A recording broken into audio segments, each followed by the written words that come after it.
వర్గీకరణ పేరు చెప్పి ఈ ముఖ్యమంత్రి గారు చేసిన మరొక మోసం ఏంటంటే మొదలేమన్నాడు, నేను రాగానే సంవత్సరానికి 2 లక్షలు ప్రభుత్వ ఉద్యోగాలు ఇస్తా అని చెప్పి ఇయ్యలేకపోయిన ఇంత లోపల ఏమైంది, కోర్టుల ఆర్డర్ వచ్చింది వర్గీకరణ చేయాలి అని చెప్పి. అందులో మోడీ గారు చేసింది ఏం లేదు, రేవంత్ రెడ్డి గారు చేసింది ఏం లేదు. సుప్రీంకోర్టులో ఆర్డర్ వచ్చింది వర్గీకరణ చేయాలి అని చెప్పి. వర్గీకరణ చేయాలి అనగానే ఈయనకు ఐడియా వచ్చింది, అరే నేను ఎట్లా ఉద్యోగాలు ఇవ్వలేకపోతున్నా కాబట్టి ఒక లింక్ పెడదామని చెప్పి ఇగో వర్గీకరణ అయ్యే వరకు నేను జాబ్లు ఇవ్వబోయని మొదలుపెట్టి 6 నెలల తీర్పు వచ్చి ఇప్పటిదాకా ఆల్లేదు సూళ్ళలేదు అన్నట్టున్నది పరిస్థితి. ఇప్పుడు ఇక తప్పక మనందరం వెంటబడి లొల్లి పెడితే కులగణన చేయాల్సి వచ్చింది. లొల్లి పెడితే కులగణన చేసేవారైనా రిపోర్ట్ దాచుకుంటారాను, అసెంబ్లీలో పెట్టాలి కదా.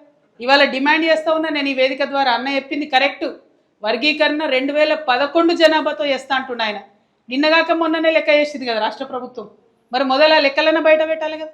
ఆ లెక్కలు బయట పెడతలేరు, ఎందుకంటే తెలుస్తుంది కదా దళితులు 15% కాదు ఎక్కువ ఉన్నారని తెలుస్తుంది కాబట్టి ఆ లెక్క బయట పెడతలేరు.